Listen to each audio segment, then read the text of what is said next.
Então, zero estresse, pessoal. Tranquilo isso aqui. Vou botar aqui para lembrar.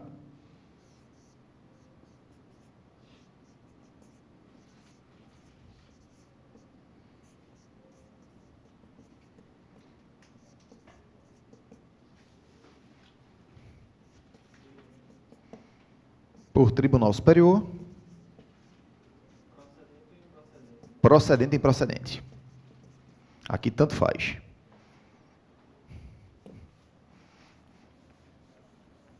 Se a decisão for denegatória.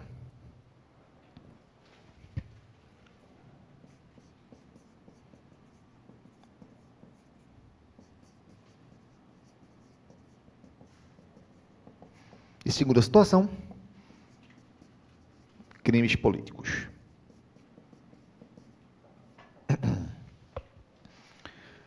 Vamos tratar agora da hipótese de cabimento do RO para o STJ agora. Também fácil de lembrar. São 3 situações.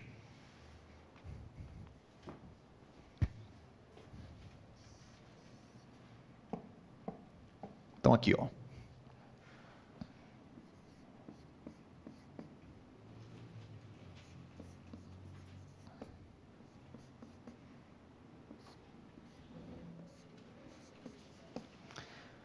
Primeira situação. Vai caber RO constitucional para o STJ, mandado de segurança decidido em única instância se a decisão for denegatória.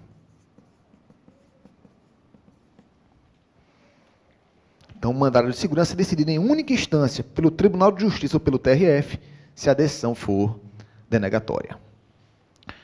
Então, naquela situação lá que eu falei do governador do Estado, onde você impetrou um mandado de segurança junto ao TJ, e o TJ denegou a segurança, qual recurso cabível? RO constitucional ao STJ. Imagina o seguinte, imagine que você fez um concurso para ocupar um cargo no TRF. Concurso organizado pelo TRF, você se classificou em primeiro lugar. E o presidente do TRF nomeou o segundo, e não você. Feriu seu direito líquido e certo de ser nomeado de acordo com a ordem de classificação no concurso. Você vai entrar com mandado de segurança. Vai entrar com mandado de segurança para onde, galera?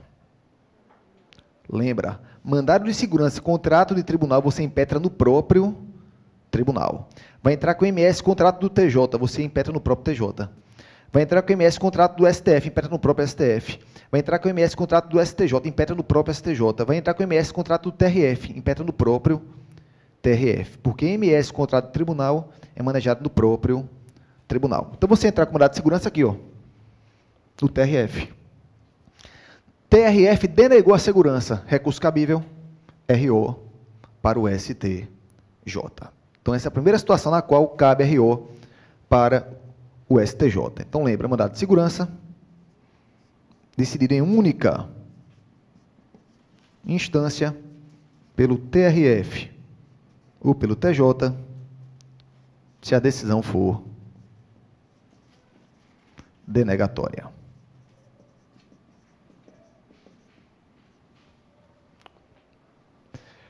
Lembra, se é única instância, tem que começar o mandado de segurança aqui. Começou aqui embaixo, não vai ter perigo de chegar no STJ por meio de recurso ordinário. Segunda situação, não confundir.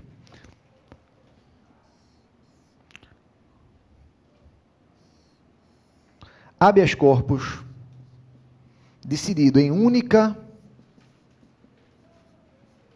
ou a diferença aqui, ó, última instância pelo TRF ou pelo TJ, se a decisão for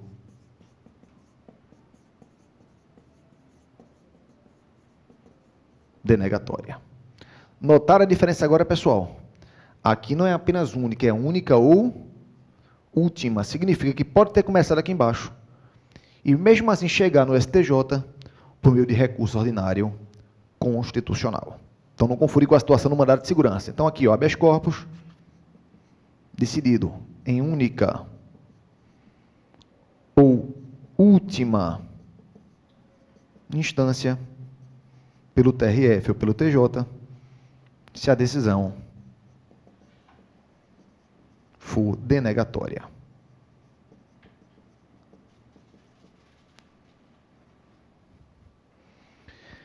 Terceira situação. Ação envolvendo, de um lado, Estado estrangeiro ou organismo internacional.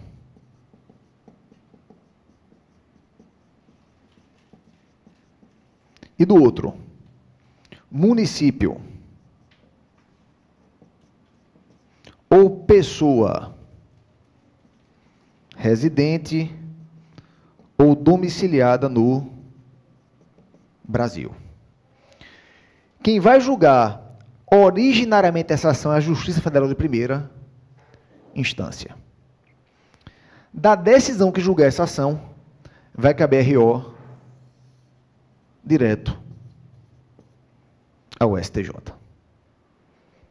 Então, também, outra situação de recurso por salto de instância. Essa decisão aqui, essa sentença aqui, não vai desafiar recurso para o TRF, mas recurso ordinário para o STJ. Lembra do asterisco. É outra sentença que não desafia recurso de apelação. Desafia recurso ordinário constitucional para o Superior Tribunal de Justiça. Pode ser cobrado na prova de vocês. Se cobrar, vai pegar muita gente desatenta. Então, se liga nisso aí. Então, lembra. Estado estrangeiro, de um lado.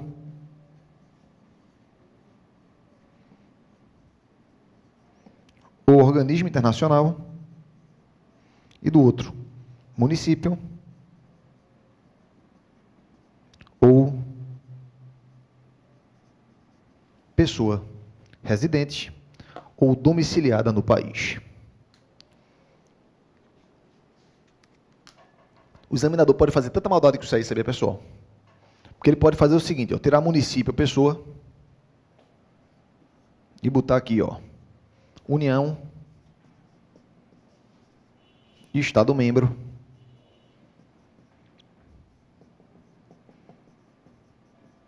ou Distrito Federal. Então, a ação envolvendo, de um lado, Estado estrangeiro, órgão internacional, e do outro, União, Estado ou Distrito Federal. Quem é que vai julgar originariamente isso aqui? Isso aqui sai, galera, da Federal e vai para o STF. Olha só a diferença. Então, você tem Estado estrangeiro de um lado, ou organismo internacional. Do outro, município ou pessoa. Justiça Federal, cabendo RO direto para o STJ. Tirou município ou pessoa, botou União, Estado ou Distrito Federal. Esqueça juiz federal. Quem julga originariamente é o Supremo Tribunal Federal. Então, se liga nessa hipótese, ela pode ser cobrada assim na prova, né? Situação aí que pode pegar muita gente desatento. Dúvida sobre isso aqui? Caberia apenas embargo de declaração, né? Se couber, depende, né? Aí isso não vai cair para vocês, mas, por exemplo, vai ser distribuído para uma turma do STF. Da adesão da turma vai caber embargo de declaração ou recurso para o plenário do STF, se vem em conflito com a jurisprudência dominante do Supremo, né? E assim por diante. Vai caber alguns recursos internos no próprio Supremo. Mas não vai ser um recurso para o tribunal que não teria, né? Seria possível. Posso pagar isso aqui? Pode copiar ali, tranquilo. Eu vou deixar no quadro. Então, você se deparou com a prova, viu que é um recurso. O que é que eu quero que vocês façam?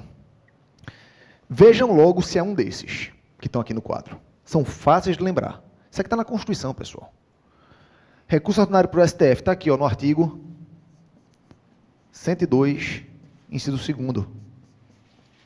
Para o STJ, artigo 105, inciso 2º.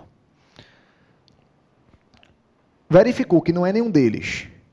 Se não for nenhum deles, provavelmente, 99% de certeza que vai ser um desses dois que a gente vai tratar agora. Ou vai ser recurso especial, ou vai ser recurso extraordinário. Galera, vocês só vão optar por recurso especial ou extraordinário em última situação, se não for nenhum desses aqui. Então, vamos tratar quando cabe o RESP e quando cabe o RE. Quando cabe os chamados recursos excepcionais.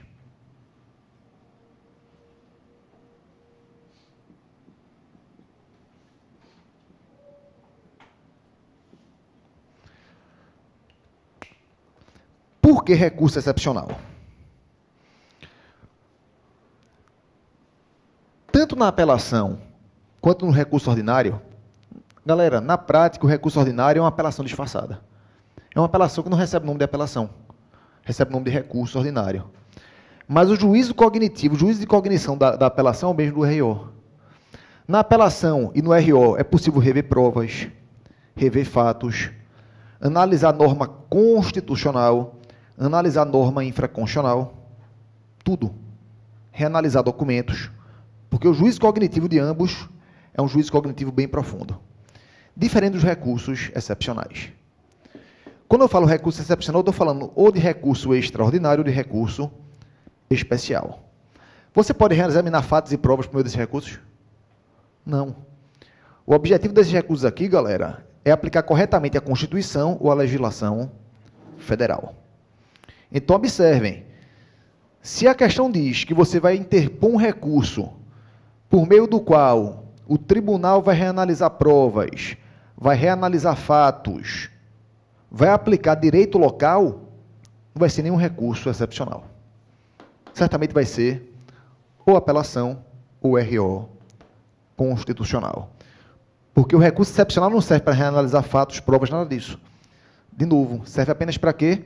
Para verificar a correta aplicação ou da Constituição, no caso do recurso extraordinário, ou da legislação federal, no caso do recurso especial. E quando é que vai caber um ou outro? Vamos ver agora aqui. Então, quando é que vai caber recurso extraordinário? Quem quiser dar uma olhada, galera, artigo 102, inciso 3º da Constituição. O que é que diz a Constituição? Cabe ao STF julgar em grau de recurso extraordinário decisões tomadas em única ou última instância.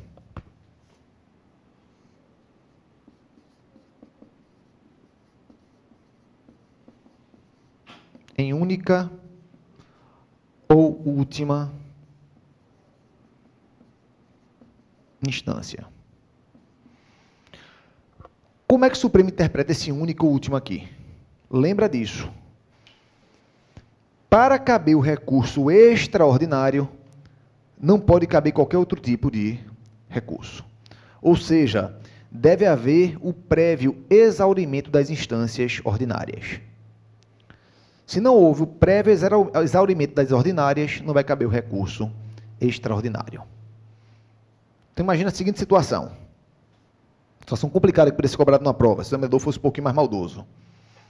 Se ingressou com a ação ordinária e foi proferida sentença, julgando procedente a ação ordinária. A parte contrária entrou com recurso de apelação para o tribunal. O tribunal, ao julgar o recurso de apelação, ele, por maioria, reformou a decisão. Não foi um acordo unânime, foi um acordo de maioria, reformou a decisão. Você vai entrar agora com recurso extraordinário especial, porque cabe embargos e infringentes. Não houve o prévio exaurimento das instâncias ordinárias. Então, lembra, só vai caber se não couber nenhum recurso ordinário ainda, nenhum recurso nas instâncias ordinárias. Se couber qualquer um, você não vai optar nem pelo RE, também não vai optar pelo RESP. Ambos têm essa característica, tem que ter o prévio exaurimento das instâncias ordinárias. Então, aqui, ó, decisão tomada em única ou última instância, quando houver uma dessas 4 situações.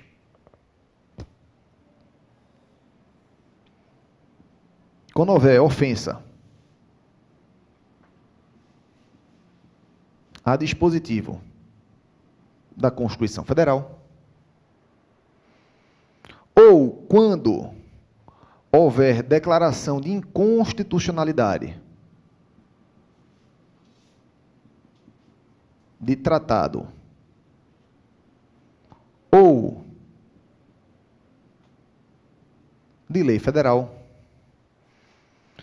ou ainda, quando a decisão julgar válido, declarar a validade de ato ou lei local em face da Constituição Federal.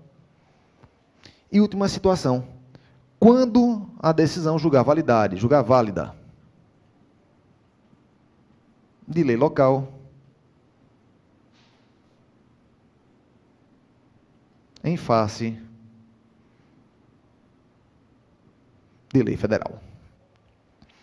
Então, vai caber o RE em uma dessas 4 situações. Decisão que ofendeu a Constituição Federal, ou declarou inconstitucional um tratado ou uma lei federal, ou julgou válido ato ou lei local em face da Constituição, ou ainda julgou válida a lei local em face de lei federal. Atentem que é muito fácil verificar quando é o RE, porque em todos eles há nitidamente o que é ofensa à Constituição. Todas elas. A única situação na qual a Constituição não fala que vai caber RE quando houver ofensa na Constituição é a última situação. Quando houver julgar lei local em face de lei federal. Mas por que isso aqui, pessoal? Para a gente poder compreender, não ficar a informação passada sem vocês compreenderem. Quando a Constituição diz válida lei local em face de lei federal, lei local entenda lei federal ou lei estadual ou municipal. Então você vai ter do lado o quê? Uma lei estadual ou municipal.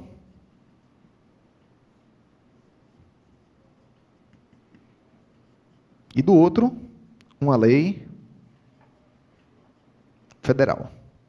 Bora raciocinar aqui junto comigo. Tem hierarquia entre lei federal, estadual e municipal? Alguma hierarquia? Não. Como é que você sabe que se você vai fazer uma lei estadual ou municipal, uma lei federal? De acordo com a matéria, de acordo com a competência. Então, cada um atua na sua. Município legisla sobre aquilo que é de interesse local, Estado legisla sobre aquilo que é de interesse regional, União legisla sobre aquilo que é de interesse nacional, como a Constituição define as competências, lá no artigo 21 até 24 da Constituição Federal. Se você tem uma lei local se você tem uma lei local sendo julgada válida em fase de lei federal, significa o quê?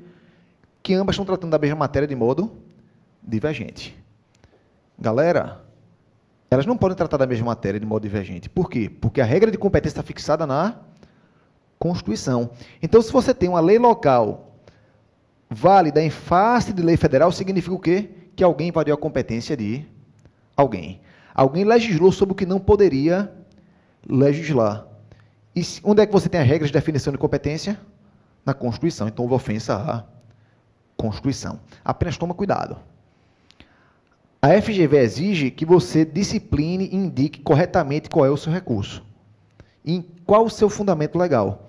Primeira situação, está na linha A. Segunda, na linha B. Terceira, a linha C. Quarta, a linha D.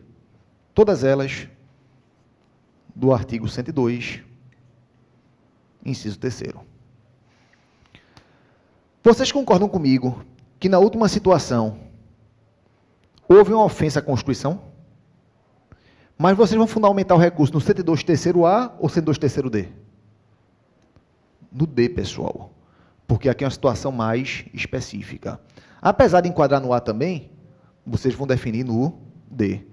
Querem ter um excesso de zelo? Fulano de tal vai interpor recurso extraordinário nos termos do artigo 102 terceiro, alíneas A e D. Morreu a história. Vai ganhar o seu pontinho. Mas tem que identificar corretamente qual é a hipótese de cabimento. Senão vocês vão perder ponto. Dúvidas quando cabe RE, pessoal? Então, são essas situações aí. Quando é que cabe RESP? Está no artigo 105, inciso 3º da Constituição.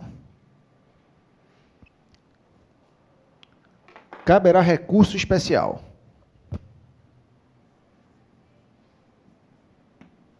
Decisão tomada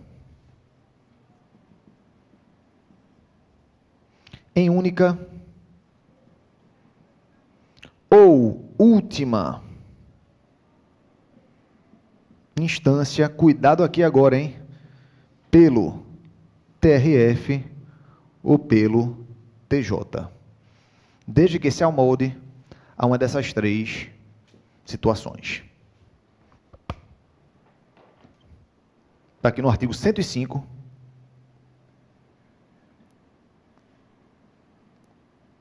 inciso 3º da Constituição. Primeira situação. Negar vigência ou contrariar tratado ou lei federal. Houver negativa de vigência.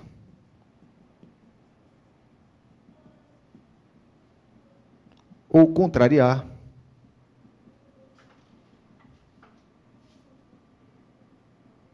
tratado ou lei federal. Primeira hipótese de cabimento. Cuidado. O objetivo do RESP qual é? Zelar pela Constituição, pela legislação infraconstitucional, né? Lembrar, não, se vou colocar aqui por excesso de dizer, lembra, se for RE, quem julga é o Supremo. Se for RESP, quem julga é o STJ, como a gente sabe. Beleza, então se negar vigência contrária à lei federal, cabe RESP. Mas por que se negar vigência contrária a tratado vai caber RESP também, pessoal? Lembra, regra geral, os tratados, eles têm status de lei federal. Essa é a regra. Tratado tem status de lei federal. Essa é a regra geral. Por isso que se nega vigência a tratado, cabe recurso especial. Mas, se houver negativa de vigência a tratado recepcionado com status de emenda à Constituição. Tem tratado que pode ser recepcionado com status de emenda à Constituição? Sobre direitos humanos, aprovados na Câmara e no Senado em 2 turnos por 3/5. Está no artigo 5º, parágrafo 3º da Constituição. Se for um tratado desse que tem status de emenda, vai caber RESP? Vai caber recurso extraordinário. Então, cuidado com isso aí. Então, lembra, se for um tratado com status de emenda, vai caber RE e não vai caber o RESP. RESP fica para os tratados que têm status de lei federal. Opa. Aí você vai ter que dar uma analisada, né? Na situação concreta. A regra geral vai ser na linha A. Mas imagine que o tribunal declare inconstitucional a recepção daquele tratado. Aí vai para a linha B. 90% das vezes vai ser a linha A. Se houver uma situação diferente, pode ser essa linha B. Beleza? E não confundir, hein, pessoal? Negou vigência ou contrariou o tratado. Recurso especial. Declarou inconstitucional o tratado. Recurso extraordinário. Então, também não façam essa confusão. Segunda situação. Julgar válida. Julgar validade de ato local contestado em face de lei federal. Validade de ato local contestado em face de lei federal.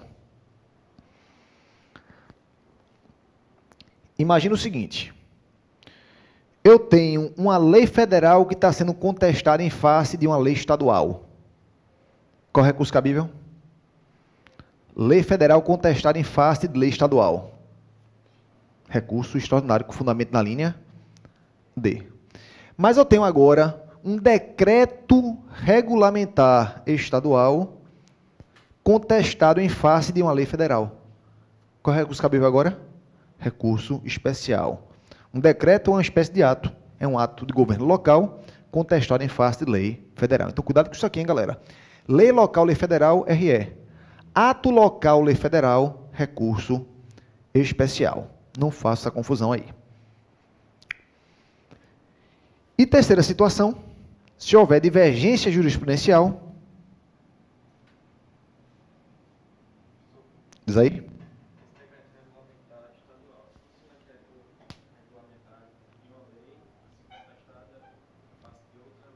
Peraí, o decreto regulamentar federal, você está dizendo?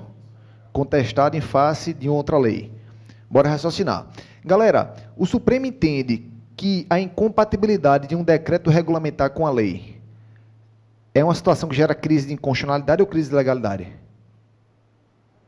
Aqui, ó. Eu tenho a Constituição Federal, eu tenho uma lei que regulamenta a Constituição e eu tenho um decreto regulamentar que regulamenta a lei. Esse decreto regulamentar é incompatível com a lei. Aqui é um quadro de inconstitucionalidade ou de ilegalidade? De ilegalidade. Então, não vai caber recurso extraordinário. Pode caber recurso especial, com base na linha A. Está negando ou contrariando vigência à lei federal.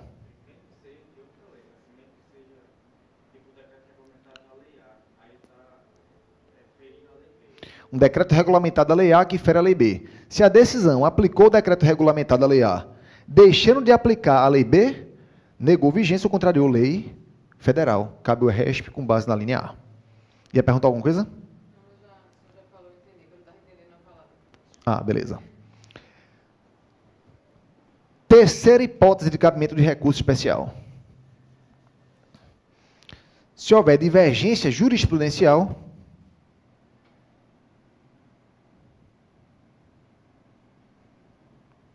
sobre lei federal. Sobre lei federal. Ou seja, divergência jurisprudencial. Cuidado, não é qualquer divergência jurisprudencial, hein?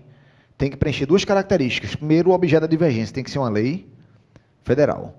Se a divergência envolver lei local, não vai caber recurso especial. Para caber, a divergência tem que envolver lei federal. E cuidado, a divergência deve ser entre tribunais diversos. Se a divergência for dentro do mesmo tribunal, então imagine, a primeira Câmara do Tribunal de Justiça de Pernambuco dá uma lei federal em interpretação diferente daquela dada pela segunda Câmara do mesmo Tribunal de Justiça de Pernambuco. Vai caber recurso especial? Obviamente que não. Aqui é uma divergência interna, né? Vai caber lá um incidente de uniformização de jurisprudência no âmbito do próprio tribunal. Para caber o RESP, tem que ser de tribunais diversos. Então, são apenas as três situações que ensejam o cabimento de recurso especial. Galera, não tem perigo de errar.